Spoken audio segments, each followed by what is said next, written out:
I just found a little baggie of weed that I've had for, well, I think since last Christmas. Did you want this? Because I'm not going to do nothing with it. I'm okay. Can't you just give it to somebody or something?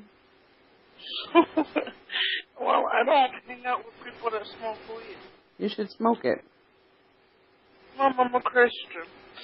It's literally, it'll go up and it'll just like, poof, like that. It's a year old. Mom, are you peer pressuring me? Yes, I want somebody to smoke it, damn it. It's from a dispensary. Good night, Mother. I will not give in and smoke your I weed, need you Mom. to take this weed and smoke it.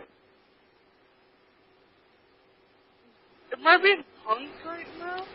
No, no. I can't smoke it. I'm hanging up. I want you to smoke this.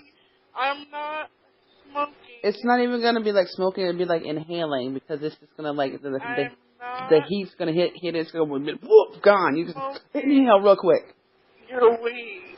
Give it to your son. Oh yeah. The boy. Here's a pothead. Okay, fair enough. I love you. All right, love you. Bye.